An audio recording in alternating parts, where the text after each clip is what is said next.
everybody, it's time to LOL. Listen out loud, that is. It's time for Anime Jam Session with DJ Ranma S, Mako-chan, and Ari Rockefeller. Hey everybody, welcome to Anime Jam Session, episode number 734. We are that podcast that talks about anime, games, conventions, the fandom, geek stuff, and everything in between. I'm DJ Ranma S. I'm Ari Rockefeller. And I'm Mako-chan. And how is everybody doing tonight? Eh. Yeah, I agree with that too. So, you know, and I've said this once. I've said this plenty of times on the podcast and on the show. Fuck cancer. That's it. Yeah, that's it. That's all it is. It's a bit of a melancholy night, and if you can probably understand why. If not, just turn on the news and you'll you'll completely understand everything and so forth. But you know, which is also why I played our opening theme, our pre-show, which was from JoJo's Bizarre Adventure. For those of you who don't know, Jolene Cujo was inspired by Dolly Parton's song Jolene. It's kind of cool. But then again, if you are a fan of JoJo's Bizarre Adventure, every single stand in the series is based off of music, so that should not been not much of a stretch. So enough about that. We're going to go ahead and get the show going. We are live tonight, week of August 25th, 2026, right here on Twitch TV. We're here live on Tuesdays from 9 to 10:30 p.m. Eastern. You'll always find us streaming here at Twitch TV/Anime Jam Session. We're also proud to be part of the Voice of Geeks Network at VogNetwork.com, so basically hit that up and show some support. And they are also on Twitch, so you can find them at Twitch TV/VogNetwork. Sundays at 8 with the Bobby Blackwolf Show, followed by OLR 2DX at 9 p.m. Let's see what else is there. And our Discord. Come hang out in our Discord at vognetwork.com/Discord. Every show that's part of Vog Network has a channel, so come through and hang out. There's a couple of shows that don't have a channel, but they have their own Discord, and we still support them regardless. So there is that. Oh, man. I am thirsty. All right. Now that we got that out the way, let's kind of kick things off with weekend day. So, Ari, how was your week? How was your day? It's pretty, slow going. I mean, I did get paid today, but most of it's already going towards the mortgage. And since it was a vacation week, I really don't have much with the, mileage or, hours spent driving to and from work. So it wasn't as much this week. Yeah, I hear you on that. Mako-chan, how was your week? How was your day? Not bad. I ended up dog sitting this past weekend. Woof woof.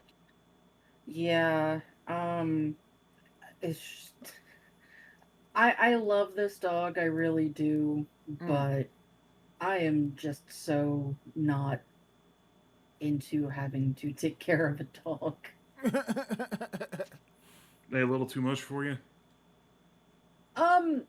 Yeah, it was really humid because of all the rain this weekend. Yeah. And I still had to go out and walk her.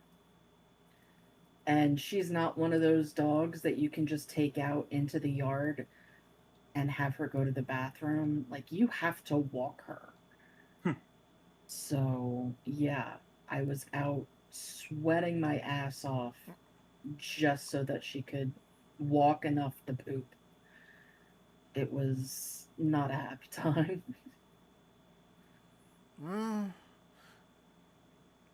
If you had some music, you could have been sweating to the oldies. Well, I was listening to music. It's not that it's a bad walk.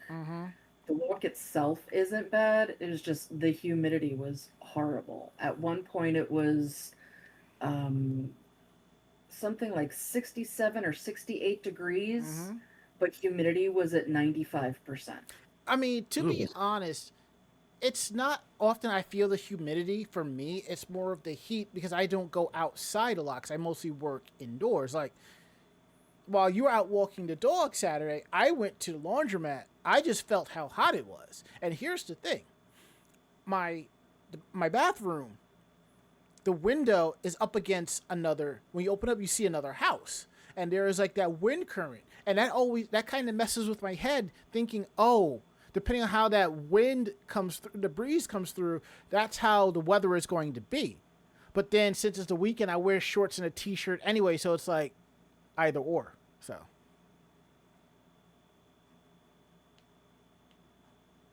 But yeah, I kind of get that. But yeah, so now I'm just trying to get through the week, and I'm counting down the days to the 3-day weekend.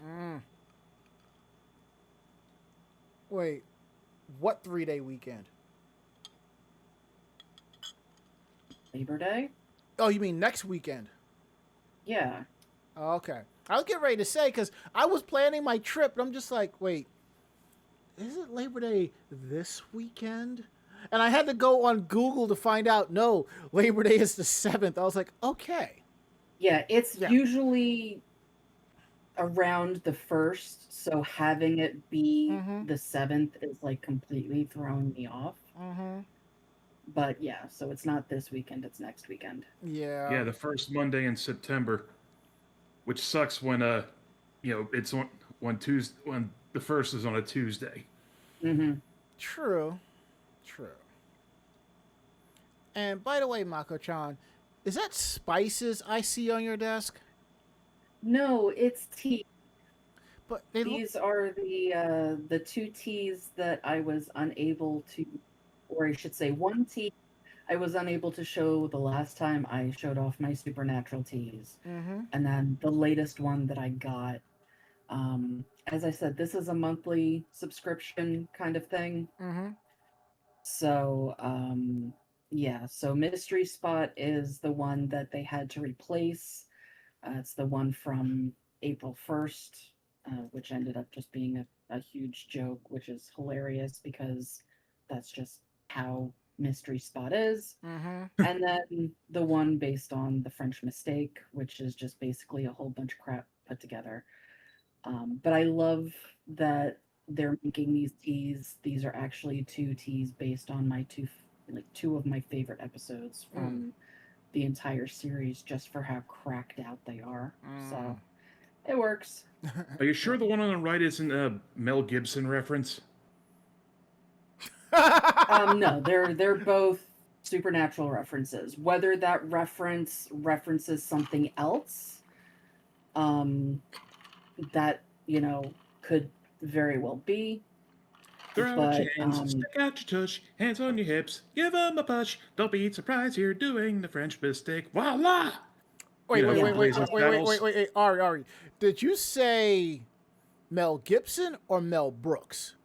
Oh, fuck, I meant Mel Brooks. Because, to be fair,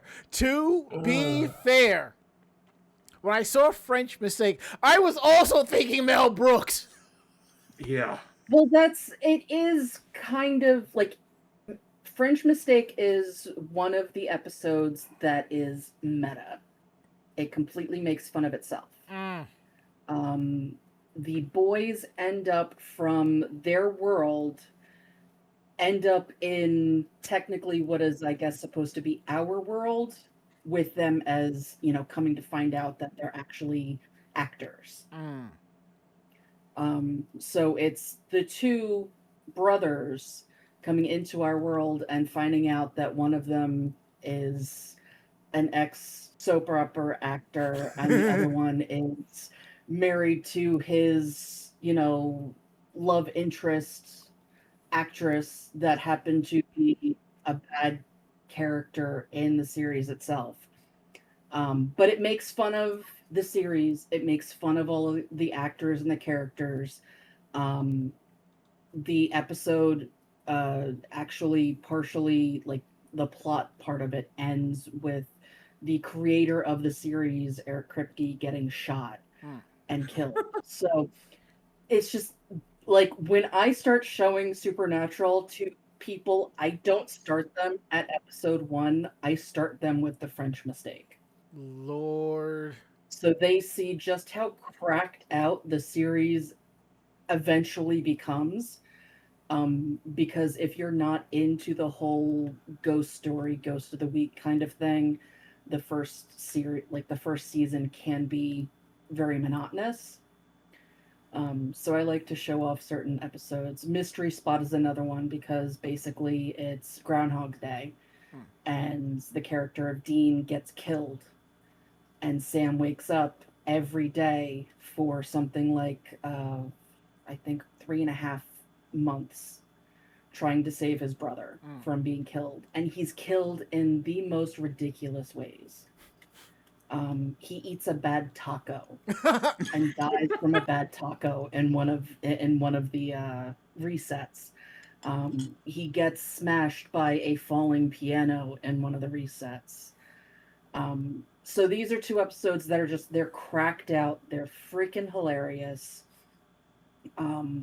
So this shows a lot more of that part of Supernatural. So having teas based on them, especially teas that actually sound really, really tasty. Mystery Spot is a fruity Earl Grey, and French Mistake is black tea, apple, ginger, turmeric, dandelion, safflower, peach, and other natural flavors. So it's just a mix of really, varied flavors that combine to be something that would actually taste really good. So yeah, whoever is actually putting these together is doing a really good job of matching the flavors to the episode they're doing. It's kind of interesting you brought that up because a long time ago, me and Under the Pale, we used to run D&D campaigns back and forth, and we got very cracked out at one time with them. He threw me into a campaign adventure where I was part of a Sentai team, and we ended up going through a time warp to get back. And through one of the time warps, another team was talking shit, so I convinced the group to go back through the time warp to fight them. Now we went through the time warp and got there, but then we realized we weren't in the city where that team was. Uh-oh. Now what? Oops. We were on a soundstage with the actors playing the team. Yeah, some of my favorite episodes of different series. You went from Time Force to Akiba Ranger and breaking it. I know, right? Yeah, the crackiness for stuff like that is the best. I played vampires and werewolves. Mm-hmm. So I was DMing a game where I didn't plot this. The characters were just like, hey, is this something that could possibly happen? And for whatever reason, the rolls, came out correct, and we ended up turning a lighter into a Molotov cocktail. Only you.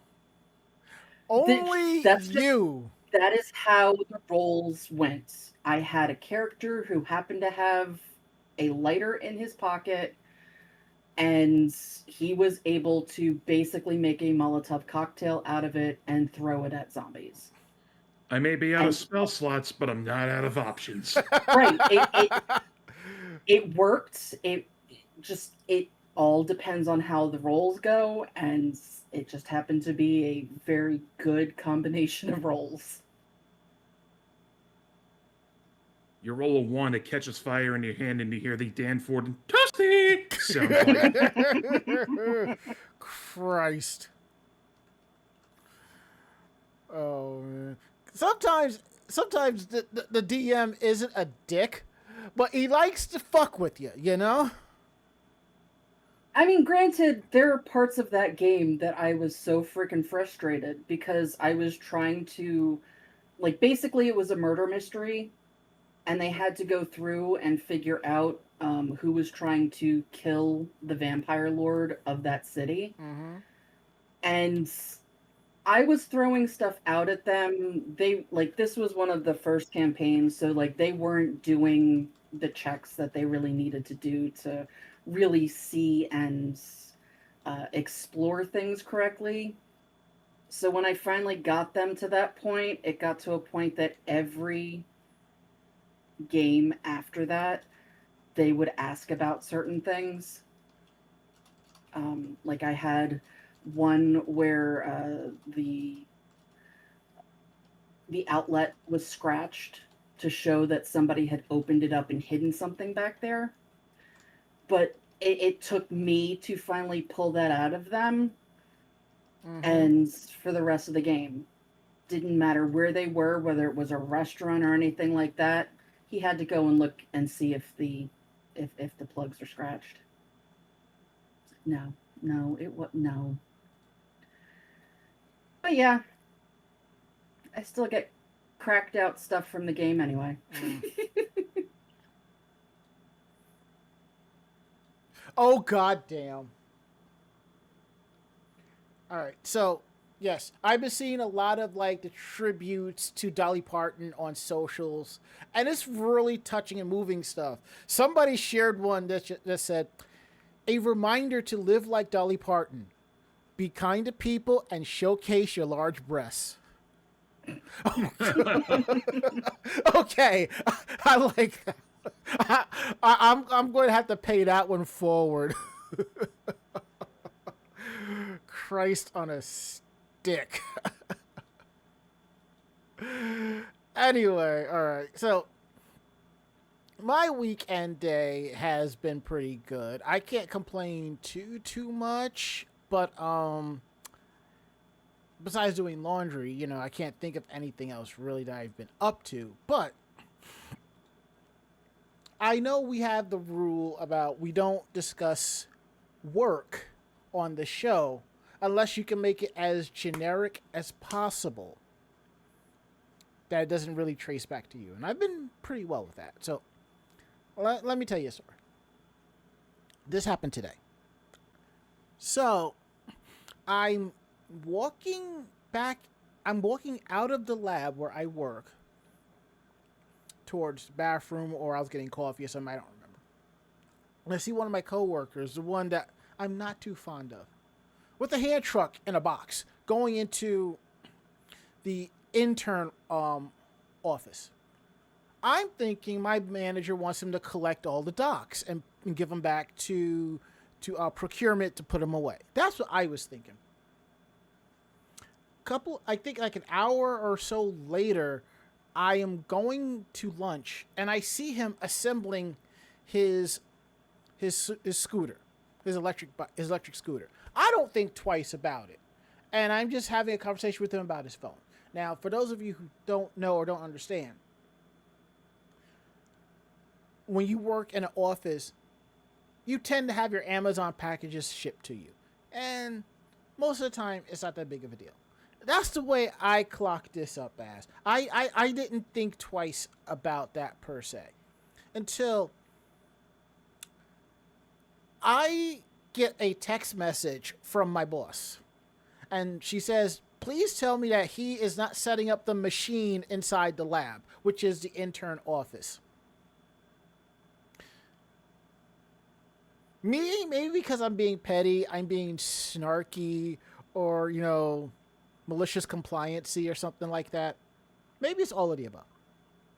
I respond with, fine, I won't tell you that I saw him assembling his scooter inside the lab.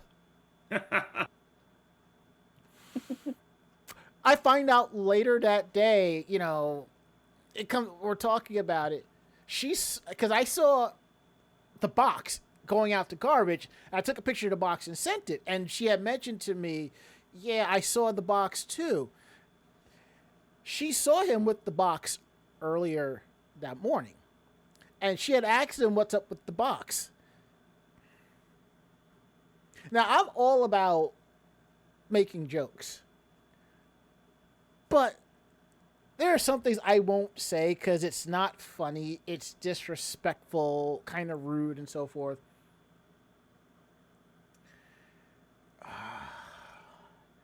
He straight up says, No, I'm assembling my dialysis machine.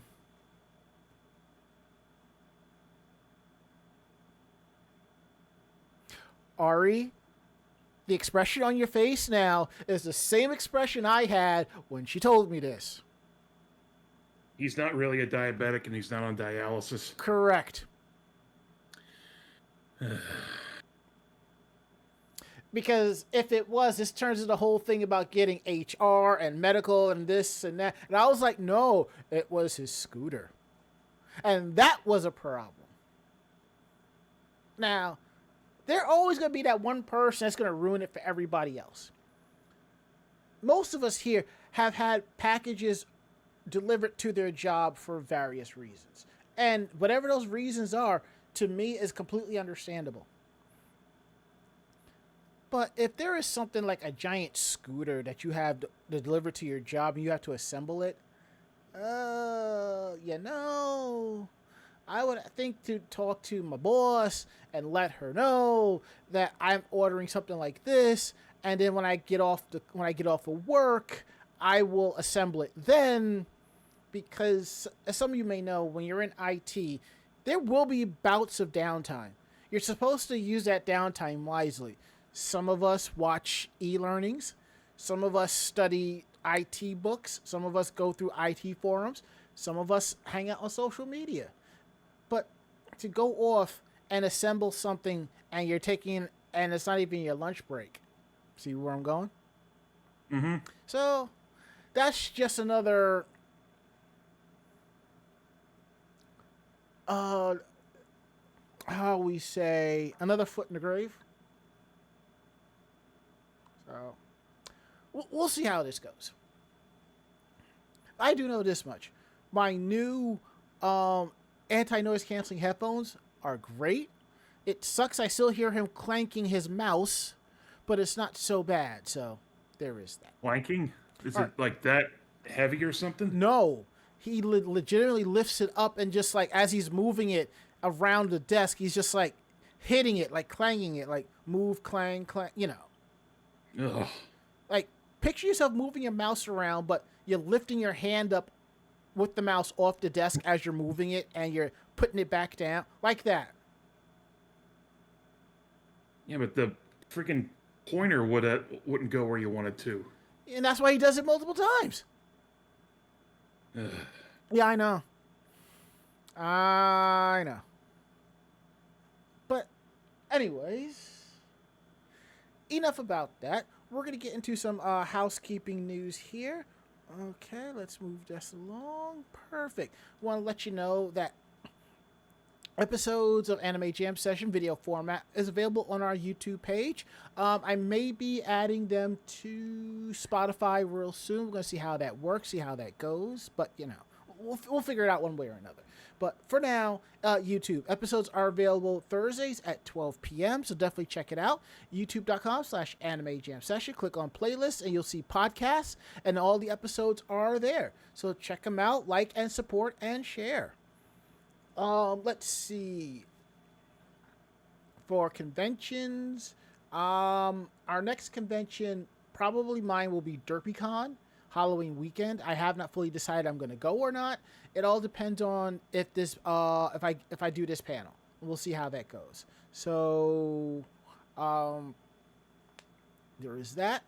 Also, let's see now if I'm looking at the calendar correctly. November 8th, 15th, and wait, that's the wrong dates. I'm looking at the wrong dates. Here we go. November 10th and 17th, there will be no show that weekend. Those 2 weeks, because I will be in Japan and everybody will be off doing their own thing, having a good time. And we'll probably do a pre-Thanksgiving show, and then we'll do a few episodes, and then we'll break for the holidays. So there is that. And that's all I can really think of. Santa Miri says if you get him for Secret Santa, you should get him one of those special no-move mice or a Bluetooth trackpad. I am not spending any money on this person. I'd sooner re-gift something than spend money on him. Dang. I'm serious. I mean, I got coworkers that I wouldn't mind doing a Secret Santa for. But then there are some where I'm like, I'm going to go on Amazon, order a lump of coal. Which I have done. And I was out of fucks to give. Except for one time I did it as a joke to Mako-chan. Mm-hmm. Yep. But anyway, enough about that. Let's get into tonight's show. We got some cool stories and topics to discuss. Mako-chan's going to kick it off with one of her favorite fandoms, Kingdom Hearts. Yeah, so D23 announced quite a bit of stuff, and while it was announcing Coco 2, it started announcing Kingdom Hearts 4 stuff, and one of the big things that it announced was, that Coco was going to be part of that. Of course, while that was going on, something popped up on the screen basically stating that there is a Kingdom Hearts anime that's coming. Right now, it's just soon. It's going to be Disney Channel and Disney Plus. Unfortunately, there's no details or anything like that. I'm going to assume that it is going to tie in, or at least, be something that will be coming out around the same time that Kingdom Hearts 4. Kingdom Hearts 4 is coming out late 2027. So that's when I'm expecting the anime to either come out or, something to be expanded on in that. So basically what you're saying is Kingdom Hearts 4 will be out before we collect Social Security. Yeah. Okay. It's just an assumption right now. There are some people saying that it's going to be, tied in with King 4. There are some people that are saying that this series, because everything in Kingdom Hearts is tied in together, including the mobile games. Yeah. And one of the mobile games, which you can't play anymore, was basically the entire prequel story on what the hell was going on, what happened. So you can't even, you can only watch that on YouTube now. Wait, I thought they ported it as part of the collection. Yeah, it's just Okay. the video. Okay. It's not like that part of it is just video. So there are a lot of people saying that it is going to tie in with that, since there's nothing really, that's out there right now. There are a couple of defunct games that either just came out in Japan or mobile that is no longer out there. So they're all saying it could be something like that. They're saying it could be, tied in more with the original Keyblade user. But again, it's at this point, nobody knows what's going on. But I have a feeling it's going to tie in at least enough so that the anime and the game release around the same time.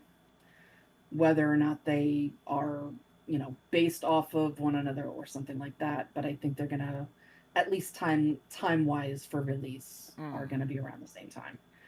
I will say this about the reveal of the Coco world. A lot of players are looking forward to teaming up with Miguel to beat the ever-loved bejesus out of Miguel de la Cruz.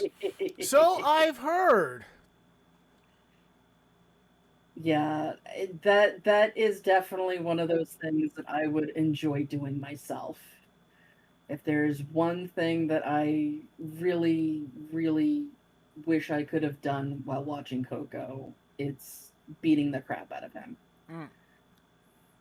He's right up there with Mother Goethel. I assume you're talking about Tangled. Just so you know, I do not watch Disney films. I think the last Disney film I saw was Incredibles 2. Oh, I don't. I haven't watched one of those in a long time. A lot of my Disney info has come from Kingdom Hearts. Yeah, and now you get to wait for Incredibles 3. Can't wait. See, that goes back to the meme I shared about using how AI can't write a paper, or using AI to write a paper, and us Gen Xers, we sat there and shat out 5-page term papers on a subject we have no fucking clue about. And I think somebody made a mention of, I think the day or even the hours before the class. JV Mon mentioned that he did a 25-page paper on Mormons from the Book of Mormon. I mean, hey, it works. And Cia DeBerry says, I almost want them to have to go to Oridon from Descendants and have to deal with the confusion of that. See, that's a Kingdom Hearts DLC side story on its own. That's at least 30 hours of bullshit right there.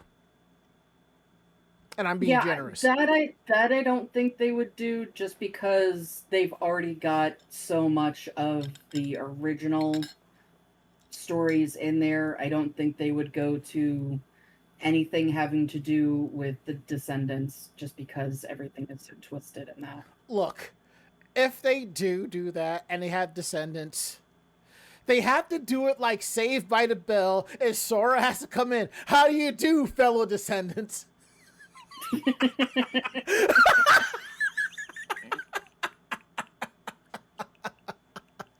No, they've already got the amount of physical pain that phrase puts me in. Yeah, no, they've already got leaked what series are probably going to be part of Kingdom Hearts 4, and that is not part of it. What else did they leak about it?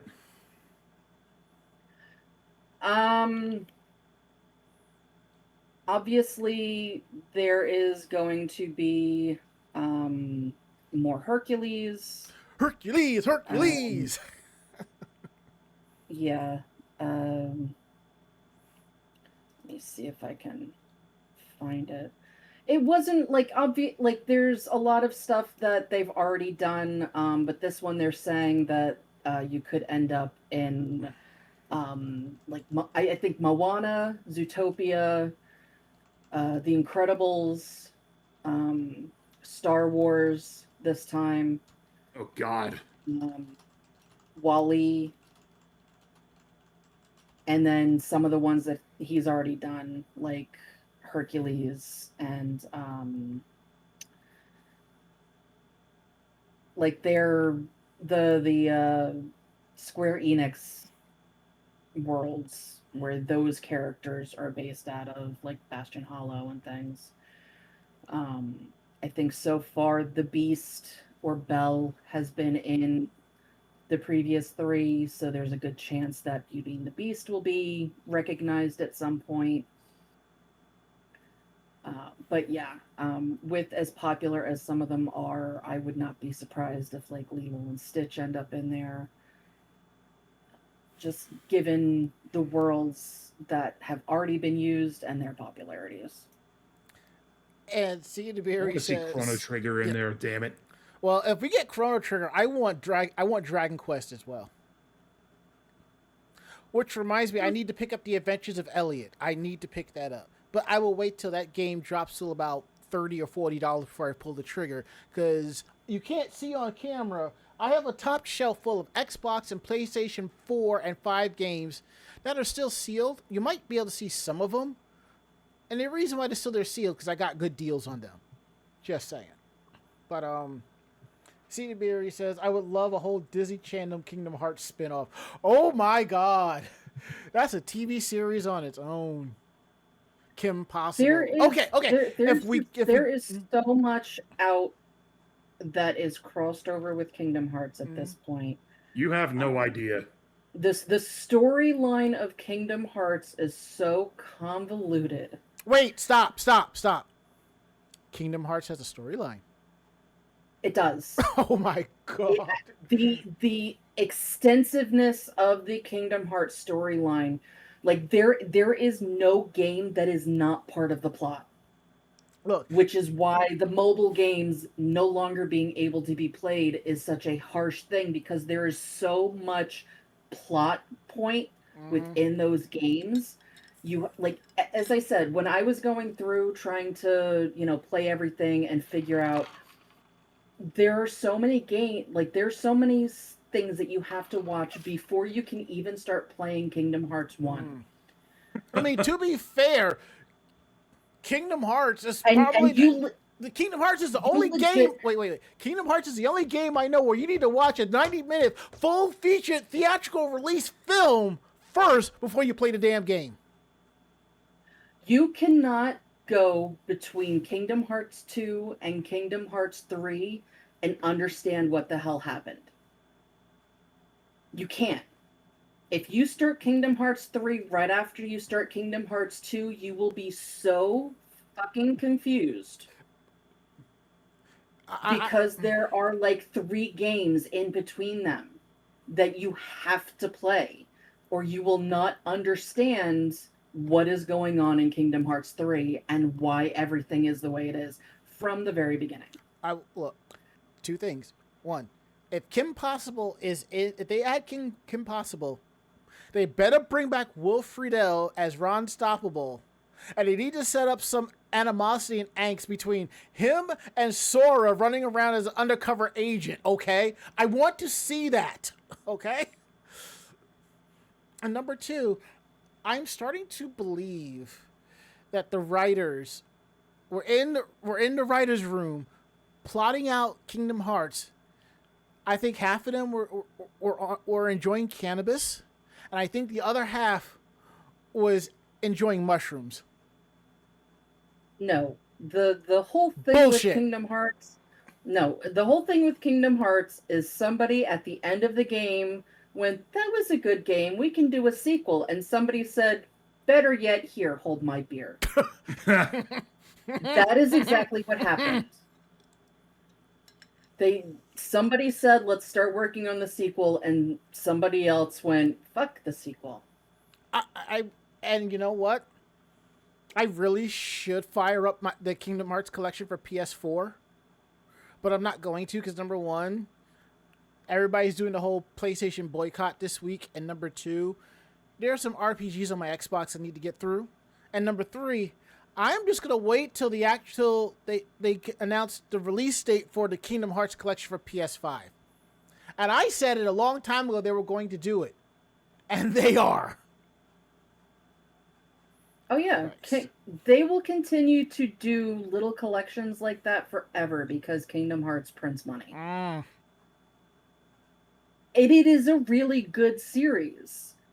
I just wish that they would put something out that gave you the actual timeline of everything. Like the Zelda books that give you, like the Zelda lore book that has the whole timeline and stuff. All 3 of them.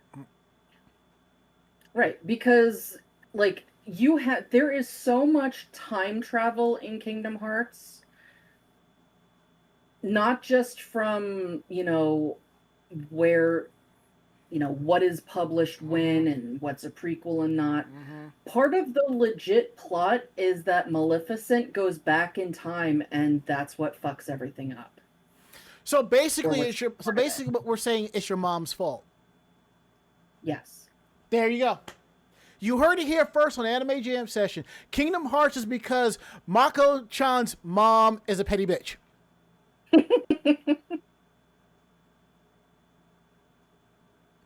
But yeah, the main protagonist, or I should say the main antagonist, goes back in time.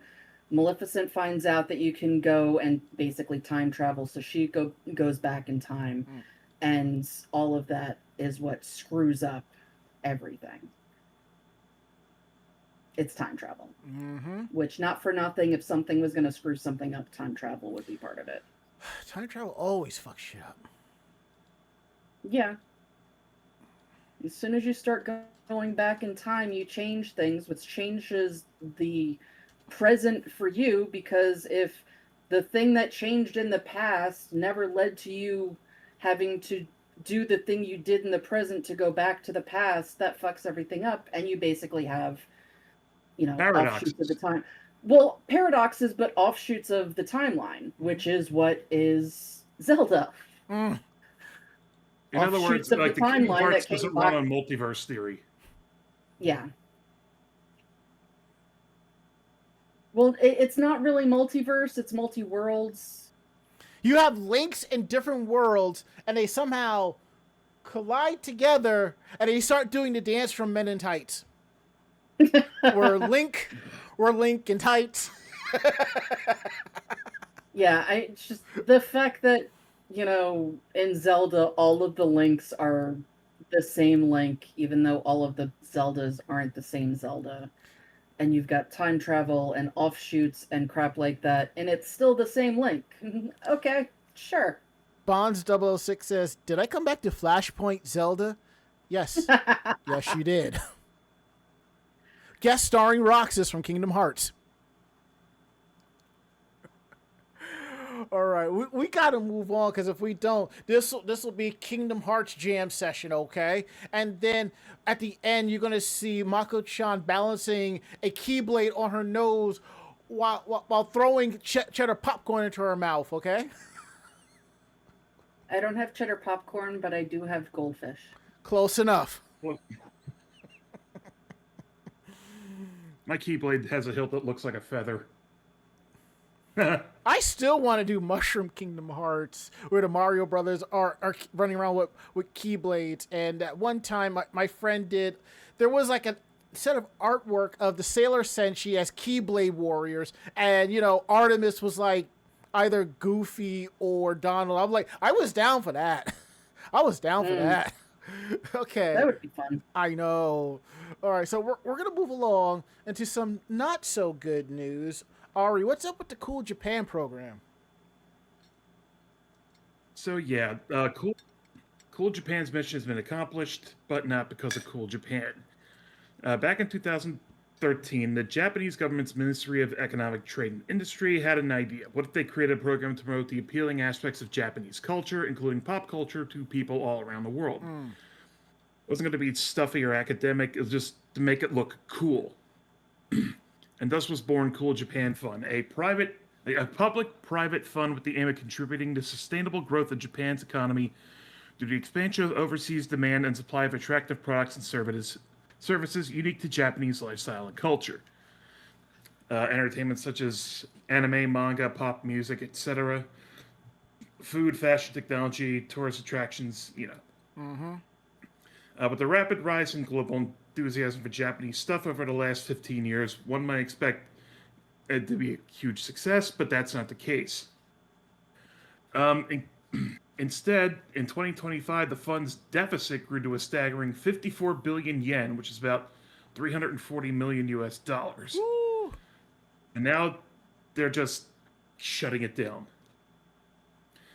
Inside sources leaked to multiple media organizations that the Ministry of Economy, Trade and Industry's upcoming 2027 budget proposal will not be asking for any funds for the fund. This will remove the program's ability to invest in any new projects, and since investing is all it does, this would terminate the program. Since the chance of it somehow rising out of that much debt while in a dormant state is negligible. Interesting. The program has been criticized for picking poor partners for more than a decade, with directors saying Cool Japan was in the habit of providing vague, unhelpful support to projects with poor prospects. Among the most recent embarrassments is the backing of Jungalia Okinawa, a dinosaur-themed amusement park that opened in Okinawa last year. Almost immediately, Jungalina was mocked by Japanese travelers for its high prices and dull attractions, and by foreign tourists who are charged more for admission due to its two-tier ticket prices. Which, number one, what the fuck? Number two, what the fuck? You also got to understand, Japan has a penchant for theme parks. I mean, if I'm not mistaken, like I know Hello Kitty has her own theme park, Sanrio Puro Land. I think that supposedly that pulls in more money than Universal Studios and Disney. That's that doesn't pretty surprise impressive. me.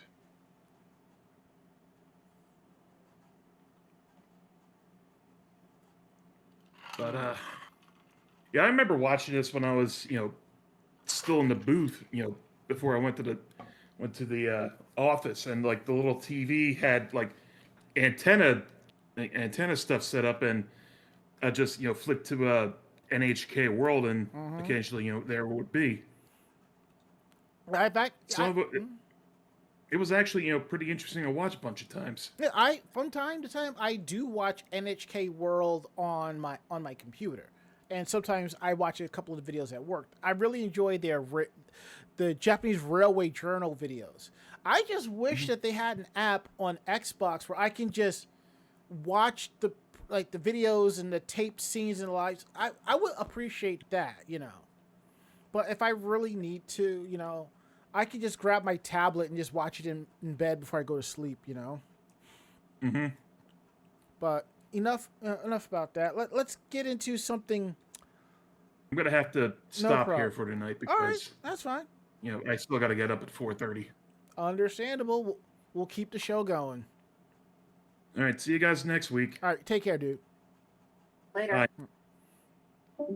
Sometimes I sit here and I flip the AC from cool to fan and fan to cool from time to time. And then sometimes it's like, all right, it's a little bit too cool, and I turn it off, turn it back on, and then it shuts off after a couple of minutes. I'm just like, what the fuck? Is this broken? Then I realize eco mode is on, so I got to turn that off. Mm. And honestly, I don't know about you. I meant to bring this up at the top of the show. This has been the least warm summer I've dealt with in a very long time.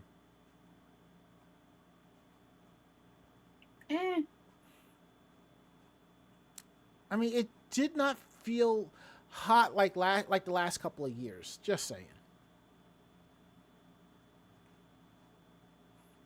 But, enough about that.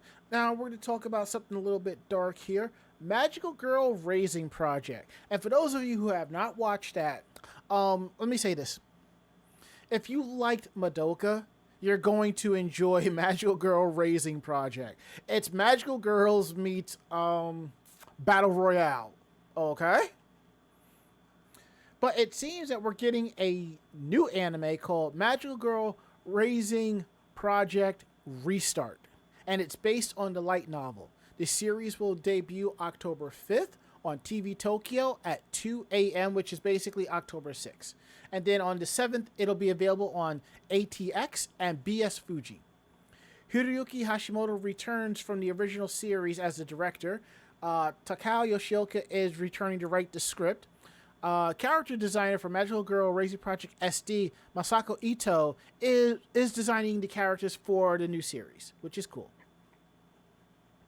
Synergy SP is the new animation studio, replacing Lurch, who animated the previous anime. Minori Chihara is doing the anime's theme called No Tears Here, which is understandable if you watch the original series. Daisy performs the ending theme song, Remind. The first series, 12th series, premiered in Japan on ATX in 2016 and is available on Crunchyroll if you want to check it out. So, wow, it's been 10 years. I need to go back and rewatch that one. I'm going to throw that on my list.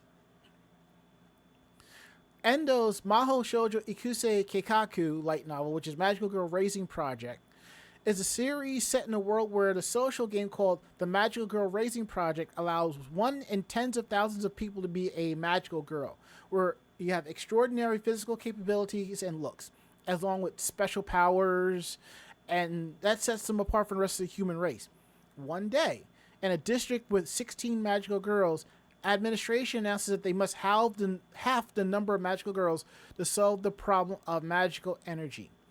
At first, the 16 magical girls race to collect more magical candy than their competitors, but then the rules quickly become twisted, and it quickly becomes a murderous battle survival among them. Like I said, it's basically any magical series crossed in with Battle Royale. So, like I said, if you thought Madoka was dark,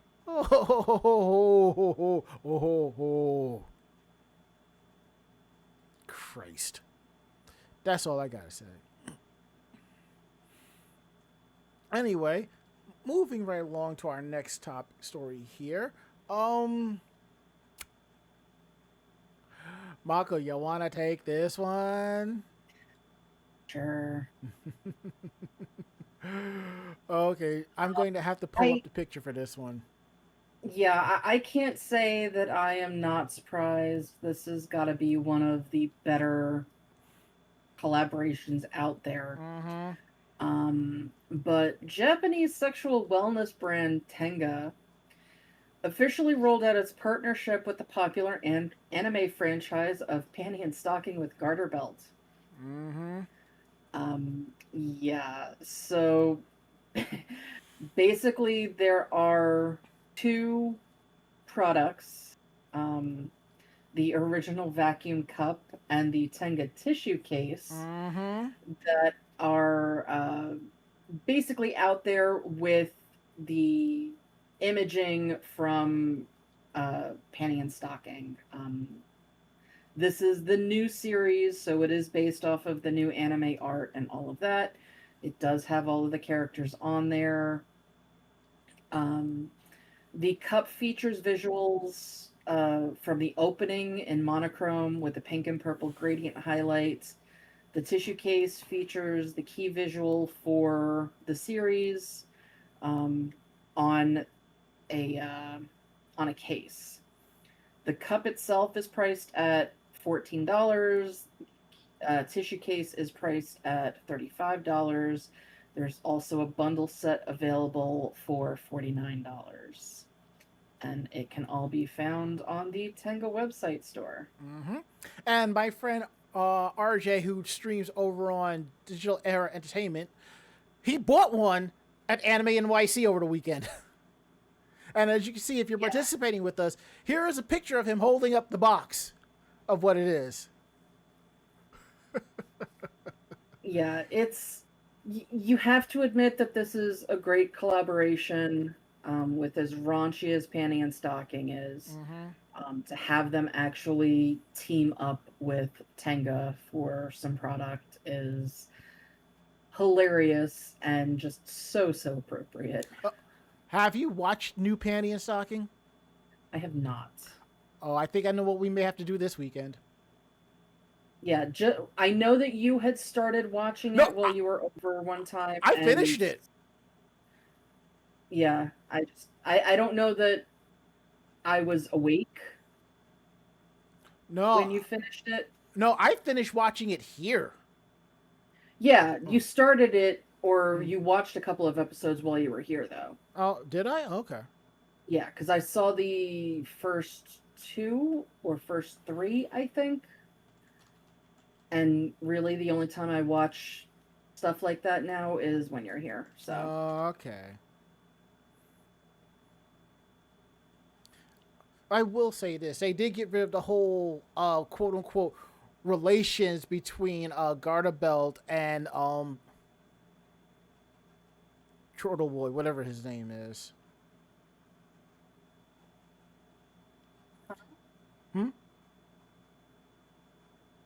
Relations? Well, don't you remember from the original series, they kind of alluded that, Garterbelt was a perv and he was kind of trying to hook up with, what's his name? The one that's the one that simps for Panty Anarchy. Him. Okay. They got, in this one, they completely got rid of that. And I'm just like, thank God.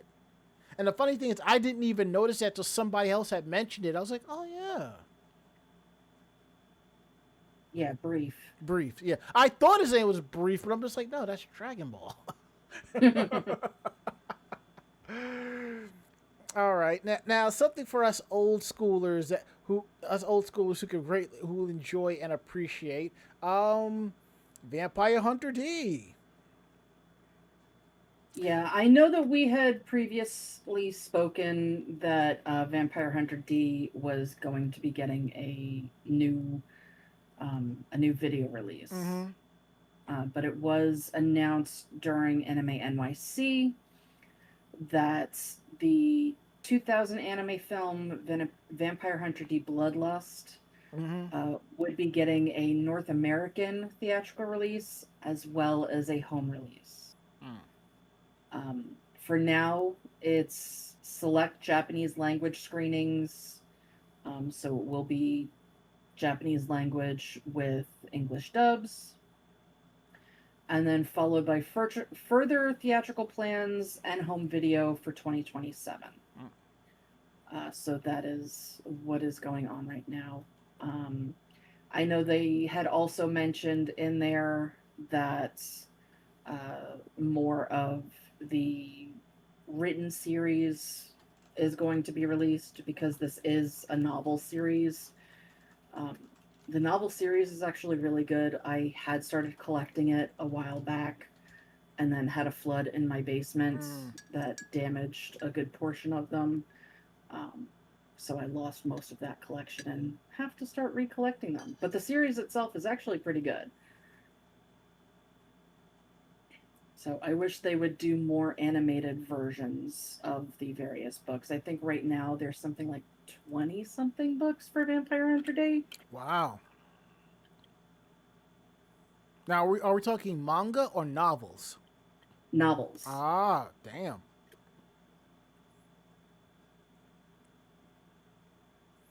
Well, at least you may be able to find like a digital copy so you can have it on hand for reading in between breaks and stuff.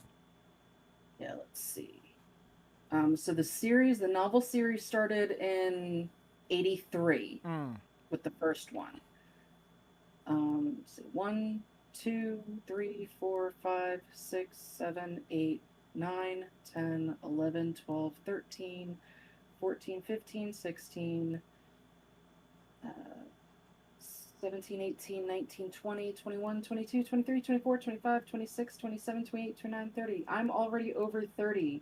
The last one was released in 2024, and that's like 10 more books down. So yeah, it is a very long series. And I think there's also a game for PlayStation. Yeah, there was a game for PlayStation 1 as well. Yes. Yes. I believe I have that game. I would have to go searching again, but I that might be one of those direct from Japan type of things.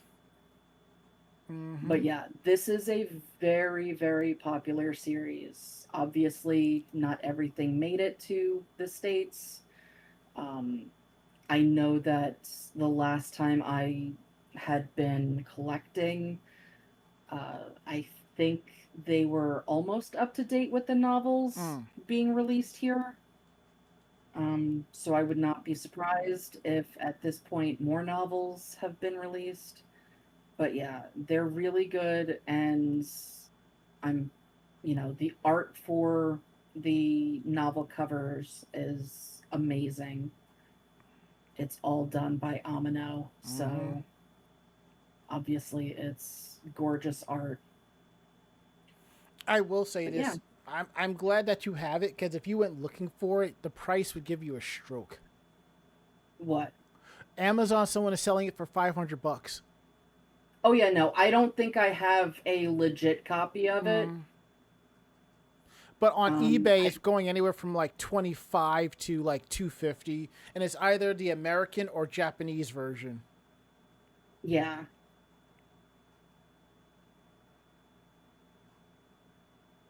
So, looks like I can get them right off of Kindle. See, there you go. Kindle has a 30-book series. Oh, somebody's getting a nerd on it tomorrow.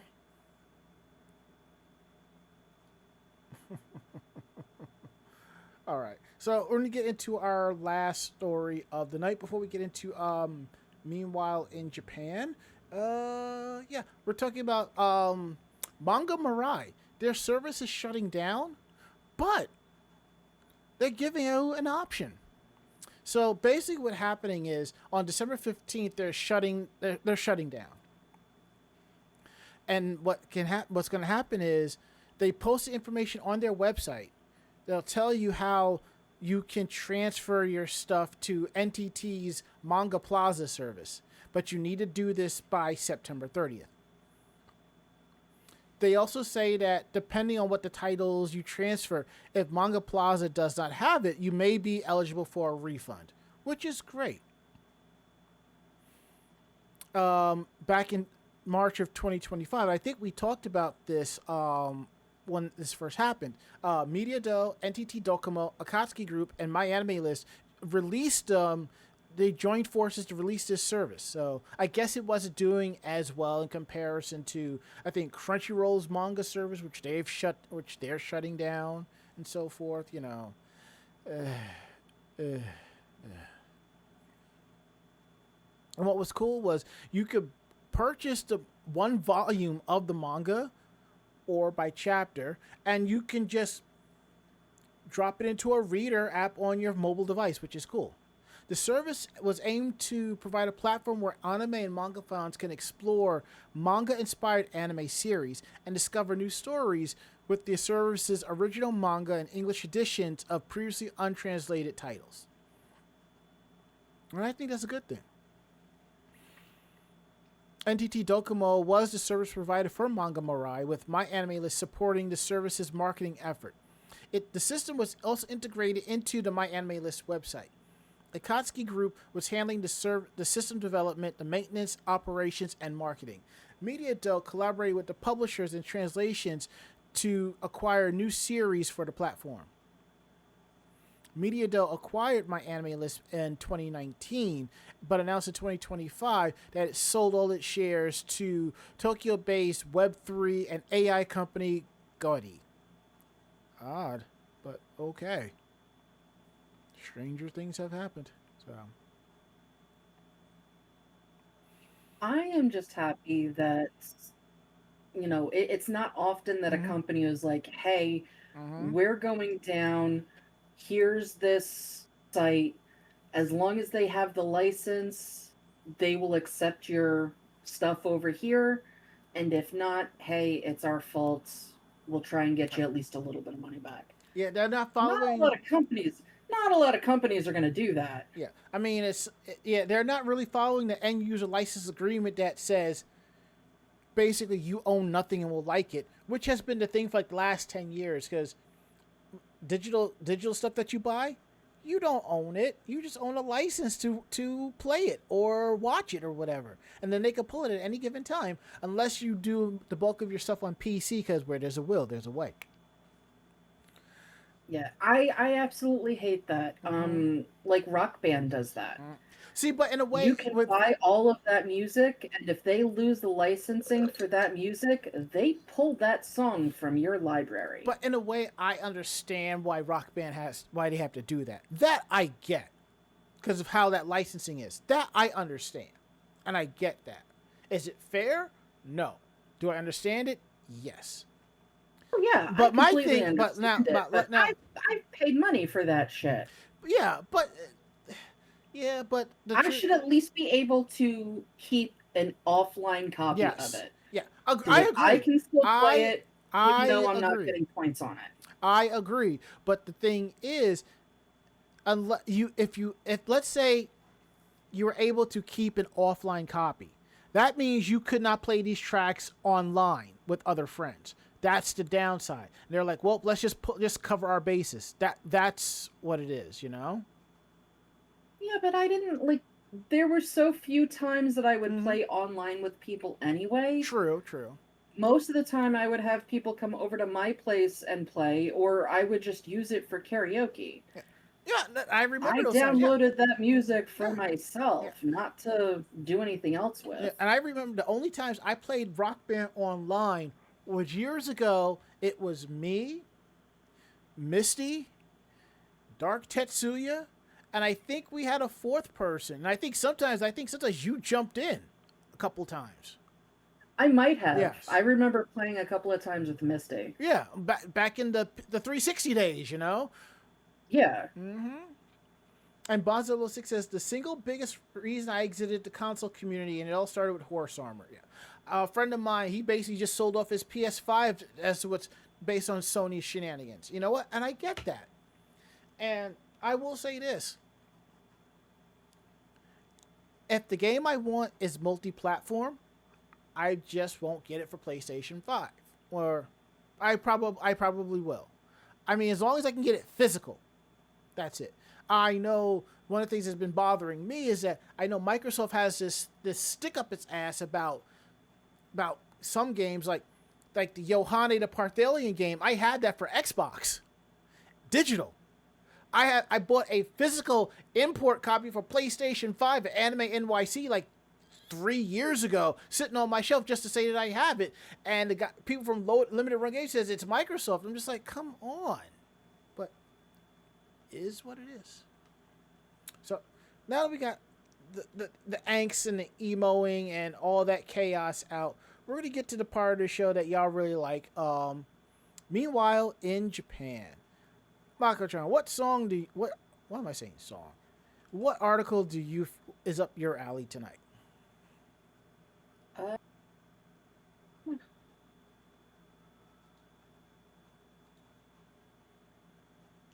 I don't really care. Okay.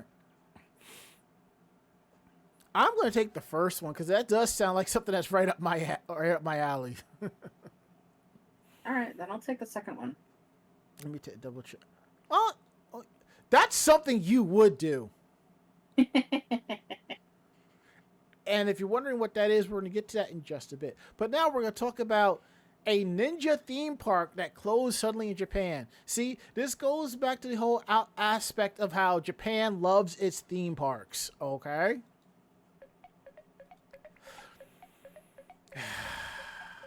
Now, this theme park, located in the town of Ise, originally opened in 1993 as Ise Sengoku Village, referencing the Sengoku period of Japanese history.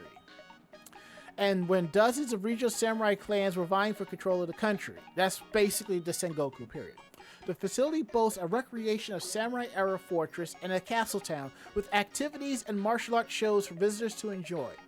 The park has changed names and owners, and following its purchase by the Kyosei Bank Group back in 2016, it was rebranded as Ise Ninja Kingdom in 2019.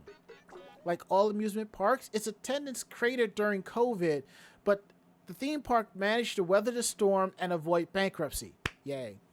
But unfortunately, it may have survived a public health crisis, but it's been undone by a business scandal. On July 22nd, Ise Ninja Kingdom announced it would be closing for renovations, quote unquote, and that the closure will be starting the very next day. The park's website has been basically erased, and there is a top page with a text image statement that says, "Thank you for your continuous patronage of Ise Ninja Kingdom. As of Thursday, July 23rd, 2026, the facility will be suspending operations for the purpose of renovations. We ask for the understanding of those parties who have been planning to visit. When operations resume, it will be announced through the park's official site." Which, for the most part, would be kind of the norm, which is okay. But since this announcement, no updates, no nothing. Nothing's been going on. The entrance has been roped off. There are no construction. You don't see like people are doing renovations. It's just like abandoned. Following the announcement of the closure, representatives for the park turned in the paperwork to formally withdraw from Ise's Municipal Tourism Promotion Association as well.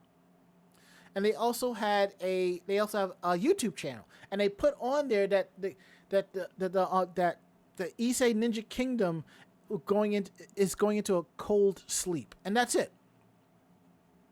Odd. But while all this is going on, Ise Ninja Kingdom closing down is not a shock. As mentioned before, this park was acquired by the Kyosei Bank Group. One of the company's investment products is called Mina de Oyasan, which translates to everyone as the landlords together. Mina de Oyasan was touted as a crowdfunding style investment opportunities, but critics have accused it of being a gussied up Ponzi scheme. A string of scandals involving misrepresentations of what investors' money was being used for and non-compliance in fulfilling its obligations to return money to investors led to a lawsuit filed by nearly 1,200 people asking for 11.4 billion yen from the company, which translates to about $72 million. While Ise Ninja Kingdom and its management don't appear to be involved in this wrongdoings, the park's association with the Kyosei Bank Group has resulted in the Shadow Warrior theme park's reputation being tarnished by the shady real estate deals. Attendance has been plummeting for the past several months, with those visitors who did walk through Ise Ninja Kingdom's gate finding that they had the park almost entirely to themselves, certain parts of the facility, such as some of its restaurants, not operating. Kind of reminds me when I went to Toei Studio theme park. I mean, there is like a Sengoku area you can walk around and check out, but entertaining, and the studios were on the other side. Taking all of this into account, it certainly seems like instead of closing for renovations, Issei Ninja Kingdom is closing down to either Kiyosei Bank Group scandal fades from people's minds, or the company can find someone else to sell it to. Neither of those are likely to happen very soon, though, if ever. So good to know that there are other samurai era theme parks in Japan that are ramping up its offerings and not shutting them down. Such as, and I think this is something that we talked about last year. It's something I just mentioned. If I'm looking at this correctly, yes, Toei Kyoto Studio Park. They are expanding for a Kyoto Village. I might have to add this and see if it's there or not. But anywho, it's it with that. So, yeah. Anyway, Mako-chan, go ahead and tell the people this thing that I'd say you would do. Yeah, this seems really, really fun. So obviously, you know that various cities around the world, especially if you are a tourist, you can grab a tour guide, and some of those tours are done on buses. Yep.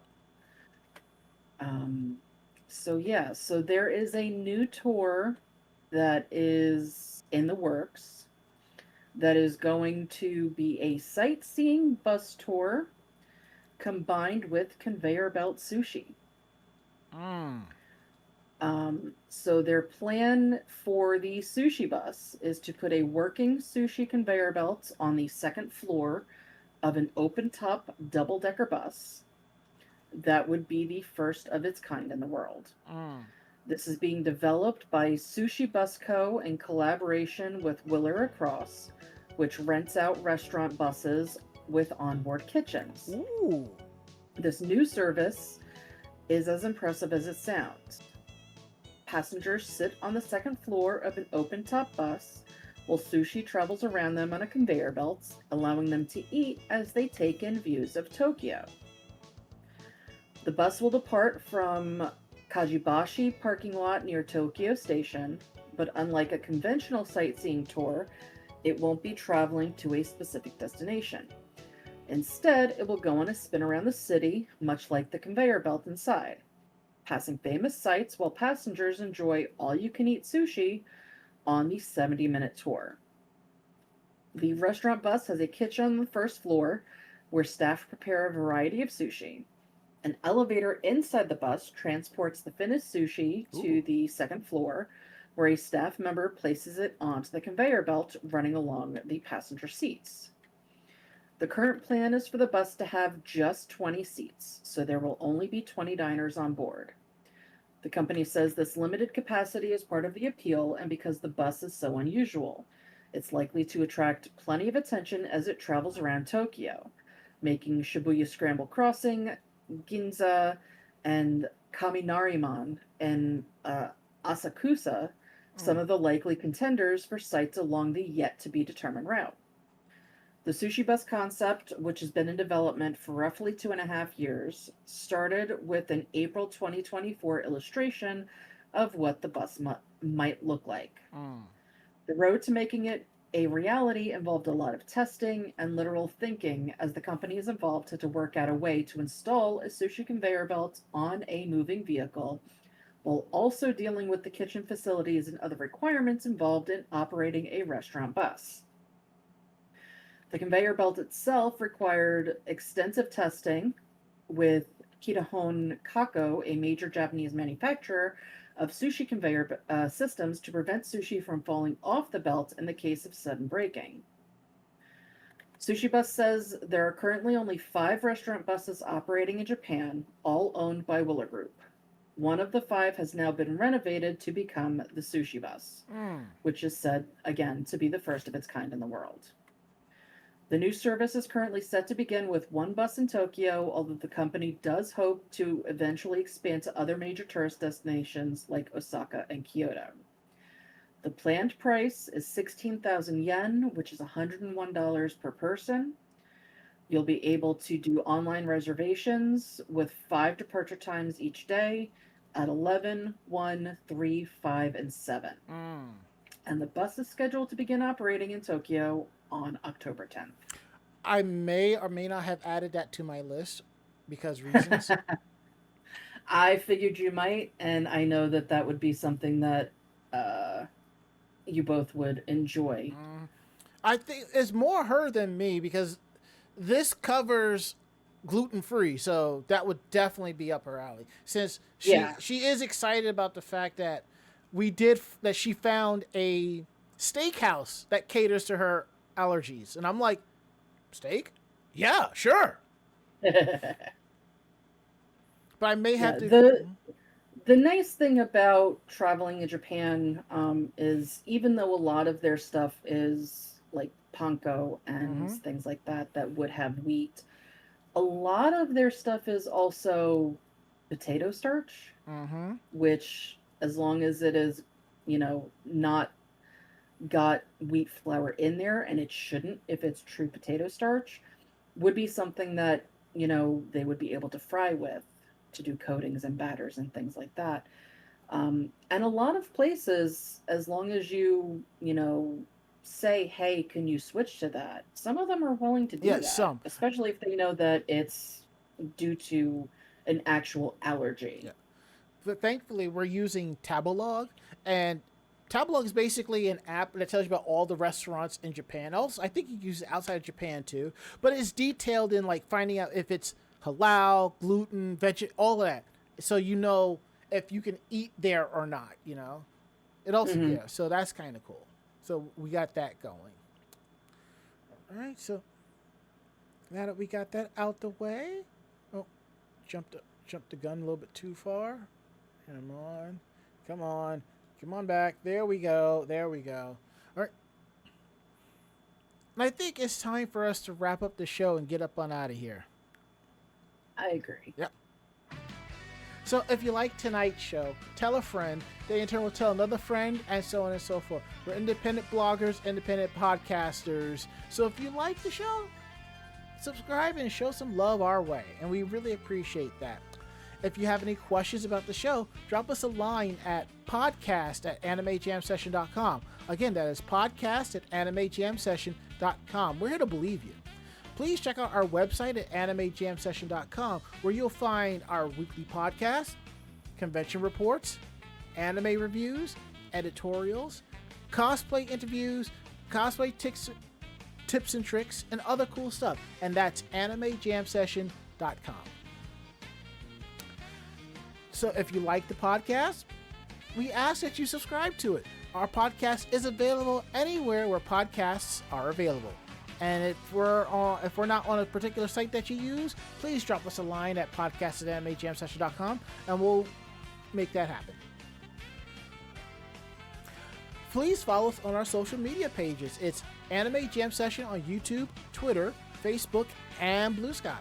And to everybody that follows us on there, thank you so much for your love and support. We truly appreciate it. Let's see what else we have here. Our tip jar. So if you're participating with us, there are direct links down below to our Streamlabs, our Stream Elements, and our Ko-Fi pages.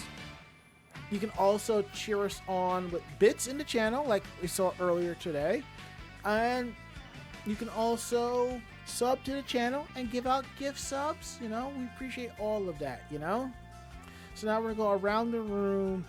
Last words, Mako-chan. I am very tired.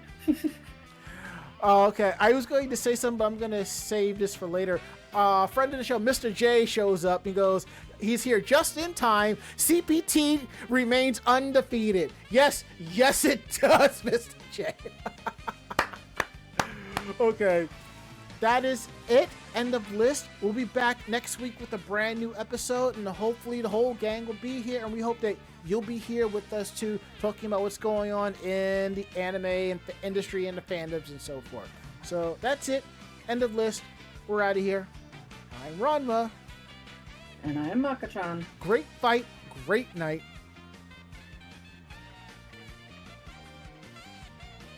Somebody was saying goodbye. Good night. All right. Say goodnight, Mako-chan. Good night, Mako-chan. Perfect. Awesome. We're out of here. See you all next week.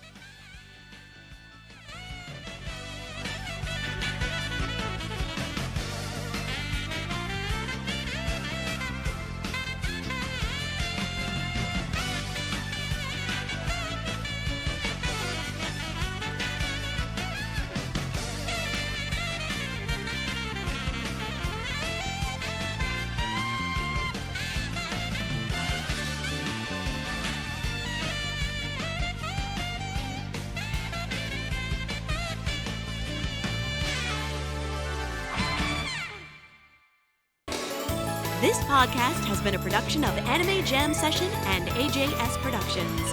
No fanboys and fangirls were hurt, maimed, shot, electrocuted, or pistol whipped in this episode. For now. The views, opinions, and thoughts expressed on this show do not reflect the staff or the network as a whole. But we're still right, damn it. For transcripts of this episode, start typing. Check us out at animejamsession.com and vognetwork.com for more information about us and other programming. Jamatane!